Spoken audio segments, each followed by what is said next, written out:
La page d'accueil étant terminée, on va maintenant créer ensemble la page Nos services, le contenu de la page Nos services.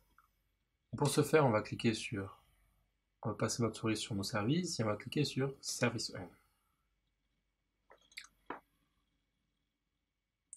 On va donc atterrir encore une fois à ce niveau-là. On va choisir Service 1. On va cliquer sur Ajouter un widget et on va ajouter un slider. En règle générale, le slider, on l'ajoute en tout début de chaque page. C'est souvent l'idéal. Ce que j'aime bien faire, c'est en supprimer toujours un slide, travailler qu'avec un seul, et ensuite dupliquer celui dont j'ai fait, si jamais il y a besoin. Parce que là, pour cette page Service 1, nous allons voir ensemble qu'il n'est pas forcément utile d'utiliser slider sous forme de diaporama. Vous allez comprendre pourquoi. Donc je vais mettre Service 1 ici, les détails du Service 1, et je ne vais pas mettre de bouton. Voilà.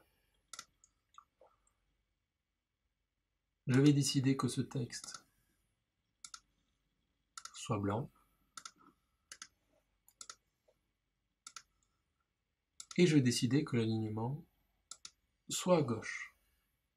Voilà. Et ensuite, pour l'image d'arrière-plan, je vais choisir cette image-là, que je vais garder éventuellement pour toutes mes pages, afin d'avoir un raccord global sur toutes mes pages. Et ça donne ça. Alors effectivement, c'est pas extraordinaire à ce niveau-là. Mais par contre, ce qu'on peut faire, on peut réduire la taille de notre slider pour en faire qu'un bandeau. D'accord? Voilà.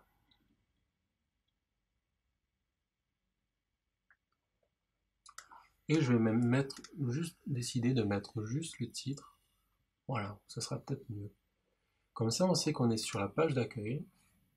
Enfin, pardon. Comme ça, on sait qu'on est sur la page service. On est sur la page service 1 et on pourra donc mieux identifier la page. J'ai ajouté le slider et comme vous pouvez le voir, il n'y a pas besoin d'en faire plus. C'est le slider en fait que je m'en sers comme bandeau. Je pourrais très bien utiliser ça avec d'une autre forme, mais je décide de m'en servir comme bandeau, mais non natif, non dynamique, pour cette présentation-là, ce qui permet d'avoir plusieurs possibilités rien qu'avec le slider en termes d'utilisation. Je vais ajouter un widget. Hop, je vais choisir le widget contenu.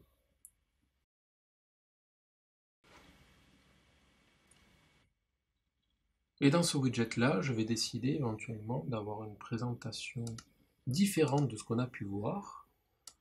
Alors, je vais retirer encore l'introduction de notre widget contenu. Et je vais décider d'avoir juste une colonne pour le moment. On va voir ce qu'on va pouvoir faire. Donc, ici, je vais mettre avantage du service, par exemple. Je vais récupérer encore sur notre site faux texte le fameux texte à utiliser. Et je vais ajouter pour ce texte-là, ce paragraphe-là, un avantage. Alors, ce sera une photo lambda, hein, mais qui sera professionnelle, donc ça va donner quand même un aspect plutôt sympa à notre page. Donc, je vais ajouter celle-ci. Et je vais décider de l'afficher à droite cette fois-ci. On va voir ce que ça donne. Alors là, effectivement, comme vous pouvez le voir, on est en format colonne, donc ça ne fonctionne pas très bien. On est en format 4/12. Moi, je veux la mettre entièrement. Donc, je vais la mettre tout sur 12. Et autant pour moi. Voilà, excusez-moi, ça n'a pas été pris en compte, je crois. Oups. Voilà, à droite.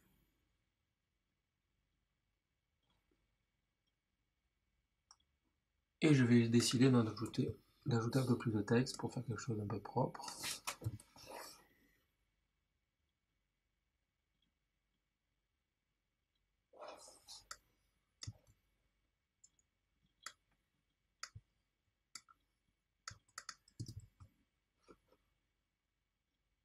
Voilà. Et je vais décider également de mettre un justifié. Je trouve toujours mieux de mettre du justifié quand c'est du texte à côté d'une colonne comme ça fait toujours plus propre. Donc là, on a cet élément-là. Ce qu'on peut faire, c'est on peut dupliquer ce premier élément. Voilà. On l'a là, comme ça. Et on peut décider uniquement de changer le sens de l'image, comme ceci, et décider de mettre à la place l'avantage de service, eh bien le nouveau paragraphe,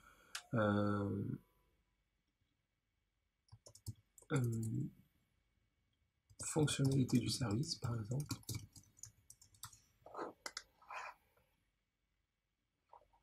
Et bien entendu, changer de photo. Donc je vais récupérer une autre photo, on va mettre celle-ci par là.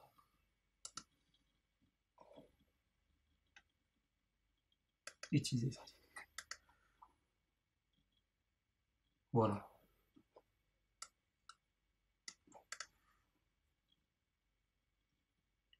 Voilà, on a un format un petit peu sous forme de quadrillage, vous voyez, où on peut, ce qui donne un effet sympa, d'accord?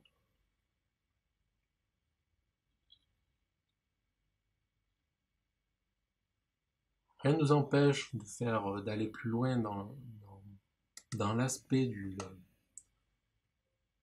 de notre page. On va tester quelque chose, on va décider pour cette colonne avantage du service de mettre quand même une couleur d'arrière-plan. Alors on va tester de mettre une couleur assez, un gris clair éventuellement. Voilà. On va faire de même avec la deuxième colonne. On va utiliser la même couleur. Voilà. Et on peut décider également de mettre dans style des listes, de retirer la gouttière. En fait, ça va retirer, si vous regardez bien, ça retire l'espacement entre les deux colonnes. Vous voyez? Voilà. D'accord? Là, on a quelque chose peut-être d'un peu sympa, de contenu comme ça. On peut très bien s'amuser à faire ça autant de fois qu'on veut, par exemple l'avantage du service. Si je veux encore remettre en dessous, il faudrait que l'image soit déjà à droite, donc je vais dupliquer celle-ci, la première. Mais elle se duplique en dessous. Rien ne nous empêche de prendre ensuite, hop, de la glisser et de la mettre en troisième position pour continuer dans cette présentation. Voilà.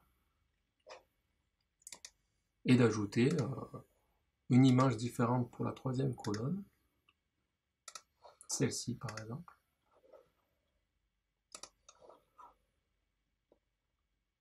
Voilà. D'accord? Et tout ça en quelques clics, avec juste 3 colonnes, on arrive à faire une présentation plus complexe d'une page, mais complexe ne veut pas dire que ce soit difficile à lire pour le lecteur, non. Si une page est plus complexe à ce niveau-là, ça va permettre au lecteur de l'aider à lire plus facilement, parce qu'il y a des images, parce que ce ne sont pas de trop gros pavés de texte, c'est plutôt simple à lire, c'est plutôt rapide à lire, et ça donne envie de lire, d'accord? Donc ça, c'est une présentation de la page service 1, d'accord? Qu'on peut enregistrer. Cela nous a pris quelques minutes à peine, d'accord? Donc dans la pratique, vous allez voir, vous allez pouvoir être plus rapide et plus efficace, d'accord?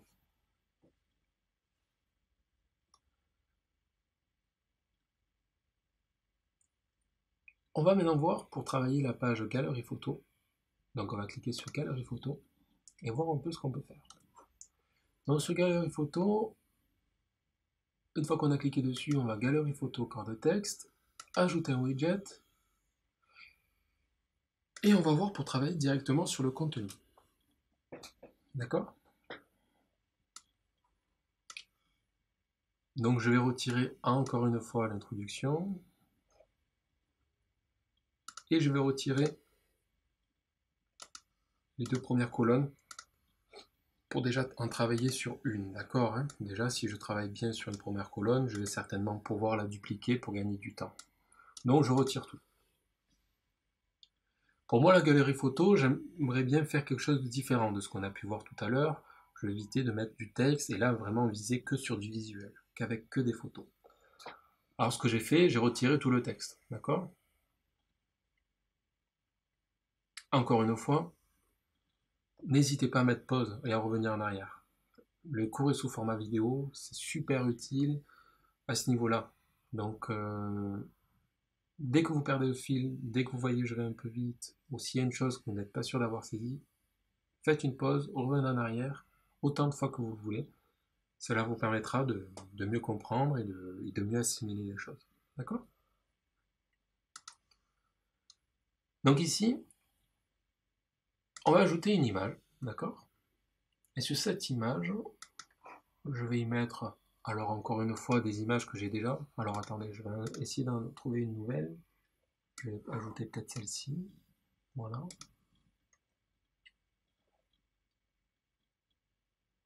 Ok, utiliser cette image. Voilà notre première image.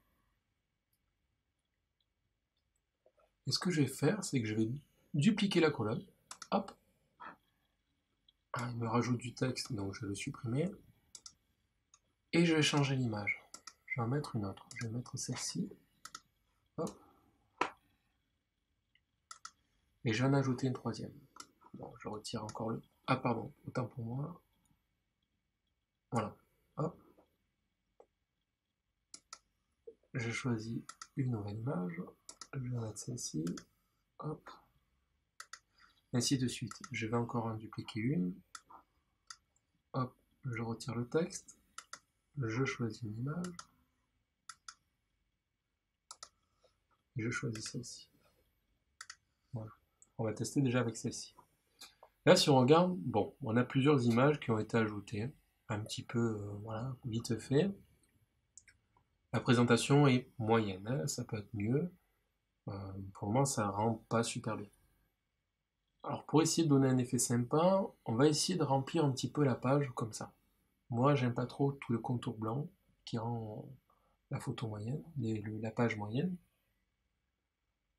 Donc, pour ce faire, je vais décider déjà qu'elle prenne toute la largeur de la page. Mon contenu prenne toute la largeur de la page.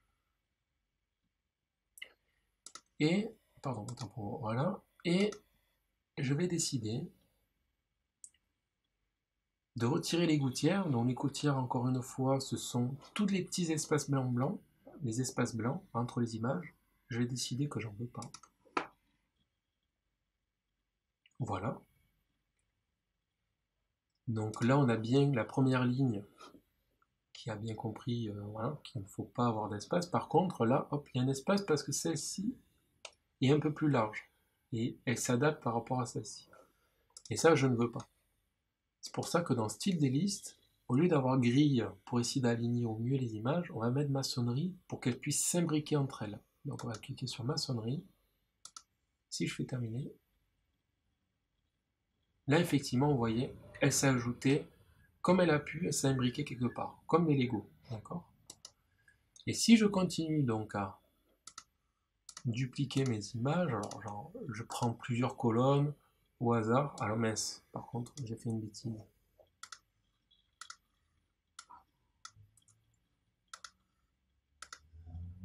Parce que quand je duplique, il me met du texte.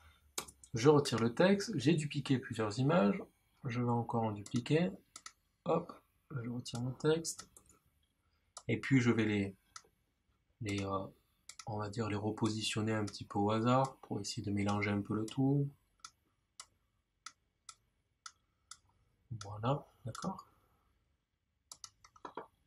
Si on regarde, voilà, on a une présentation sous forme de mosaïque un petit peu. Il les a placés comme il a pu, et on peut continuer dans cette présentation-là. Donc je vais essayer de copier un peu celle-ci. Ouais, c'est celle-ci qui m'intéresse. Je vais encore la dupliquer.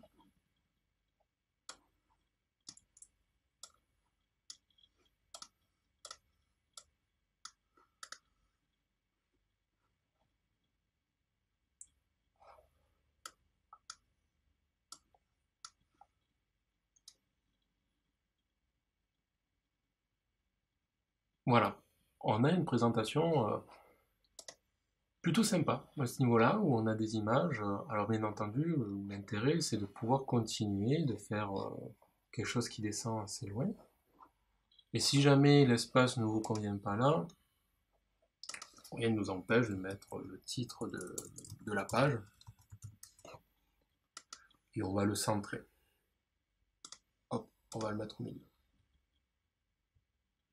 Et on va pourquoi pas l'agrandir. Voilà.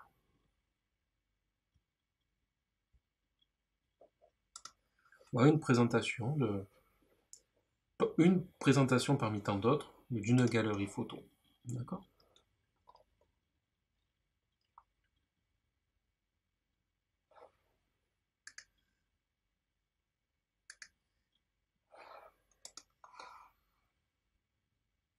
On va maintenant travailler ensemble sur la page contact. Donc pour ce faire, on va cliquer sur contact en haut à droite.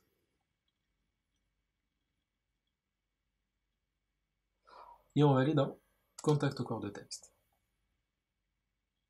On va cliquer sur ajouter un widget. Et cette fois-ci, on va utiliser le widget information de contact et carte. Ce qui va nous permettre d'ajouter le Google Maps, la fameuse carte, pour pouvoir mieux identifier où se trouve votre société, éventuellement. D'accord? Donc là, on a déjà un titre. On peut y mettre nous retrouver. D'accord? Nous sommes situés à Paris, je dis une bêtise. N'hésitez pas à venir nous rencontrer. D'accord? Et ici, je vais mettre l'adresse Paris, France.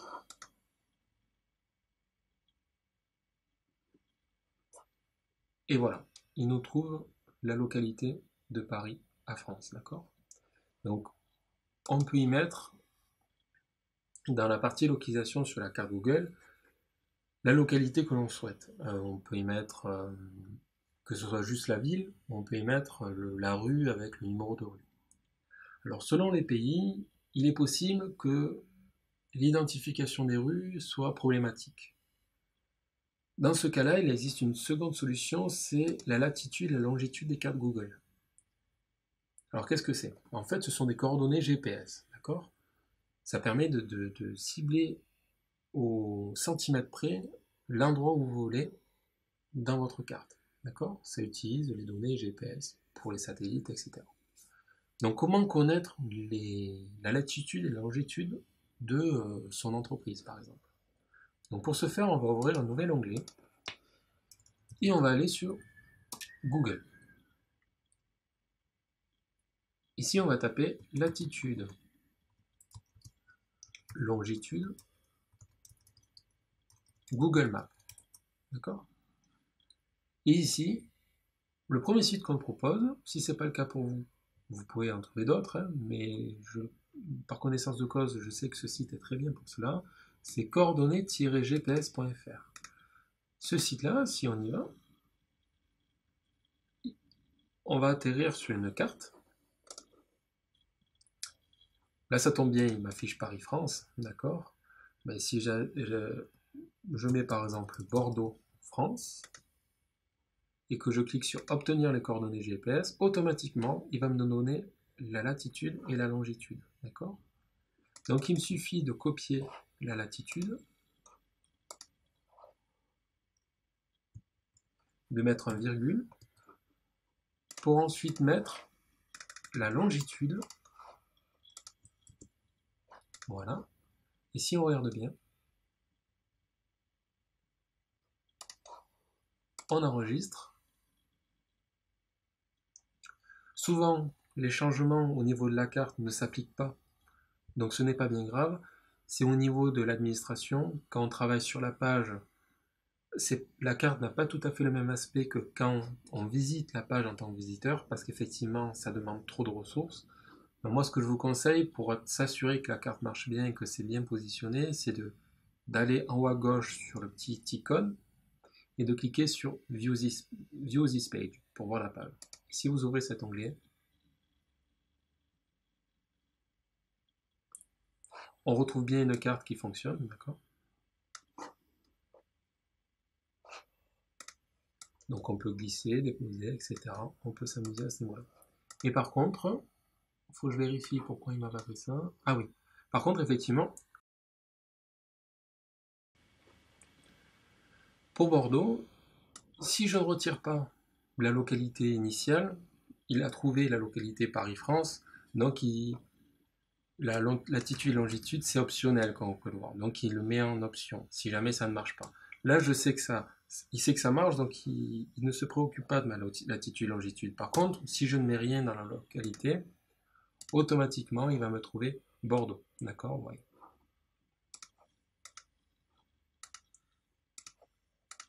Donc là, on a bien une présentation avec notre carte, etc. Ok. Ensuite, il nous propose d'autres options. Il nous propose notamment l'option Contact Form. Donc c'est le formulaire de contact. Alors le formulaire de contact, on ne va pas l'ajouter de suite. On va le voir dans une vidéo suivante où on va traiter le sujet des extensions. On va devoir ajouter une nouvelle extension, créer notre formulaire pour pouvoir l'ajouter. Mais il faut savoir que pour ajouter notre formulaire, il faudra passer par ici. D'accord? Donc là, pour le moment, notre page contact est avancée. On a déjà mis la localité. On pourra y mettre du texte pour présenter, donner notre numéro de téléphone, notre adresse, etc. Et il faudra, bien sûr, pour terminer cette page contact, surtout le formulaire de contact. On l'ajoutera dans une vidéo suivante. D'accord?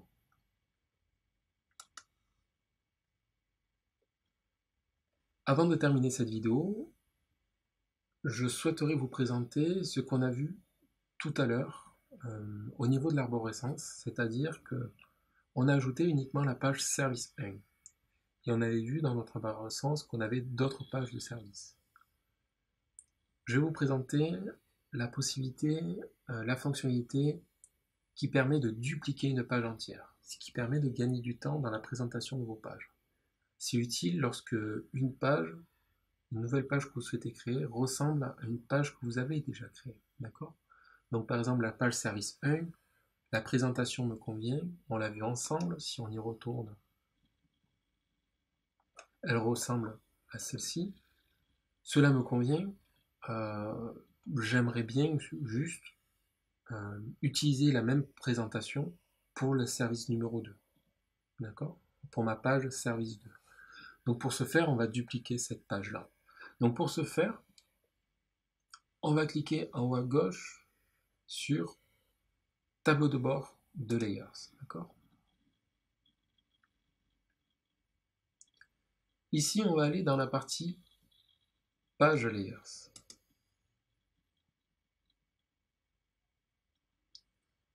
On va aller ensuite sur service 1. On va cliquer directement dessus. Et là, on retrouve des options. On a la première option qui nous permet de modifier notre page, donc d'accéder à l'endroit où nous étions tout à l'heure. Mais on en a d'autres. On peut exporter le contenu et la présentation de notre page,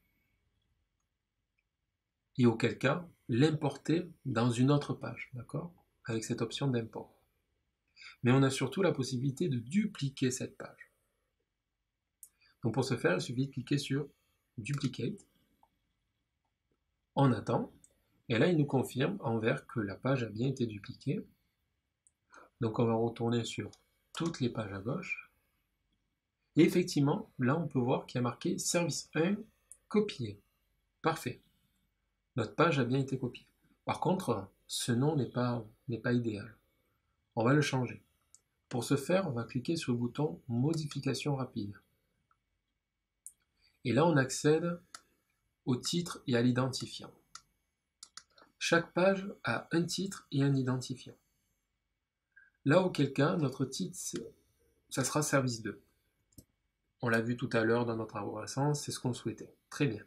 Par contre, l'identifiant, ce n'est pas correct de garder service 1 copié. Parce qu'en fait, ce service 1 copié va s'afficher, si on regarde, j'ai un onglet d'ouvert, ça tombe bien, si on regarde au niveau du site, c'est ici que ça va s'afficher. Par exemple là, si je vais dans Galerie Photo, il y a marqué Galerie-photo, d'accord? C'est ça qu'on appelle identifiant. Et Google s'en sert de ça. Les visiteurs s'en servent également. Il est toujours plus judicieux d'avoir un nom qui se rapproche, ou d'avoir le même, que celui-ci, que celui du titre. Néanmoins, on ne peut pas utiliser d'accent, d'espace ou de majuscule parce que, comme vous pouvez le voir, c'est un lien. Un lien, c'est tout en minuscule, sans espace, sans caractères spéciaux. Donc pour ce faire, vous avez deux solutions. Soit vous le changez, vous mettez bon, service-2 parce qu'il ne faut pas d'espace, donc on met un tiret à la place. Soit, si vous ne voulez pas vous prendre la tête, vous supprimez tout et vous laissez le logiciel faire. Vous mettez titre, service 2, et identifiant, vous supprimez ce qui est à l'intérieur, vous faites mettre à jour, et lui va le faire tout seul. Comment s'en assurer? Eh bien, on passe notre souris de nouveau dessus, modification rapide, et vous voyez, hop, il a complété tout seul. Parfait. Donc on peut annuler. Donc là, parfait. Notre page a été copiée, et on vient de la renommer avec le nom que l'on souhaite. Parfait. Maintenant, bien entendu, il va falloir ajouter cette page au site internet, au menu. Parce qu'effectivement, si je vais sur le site, alors on va utiliser un petit raccourci, on va cliquer sur mon site, on va aller sur le site. On le voit que service 2 n'apparaît pas. Donc pour ce faire, il va falloir cliquer sur personnaliser.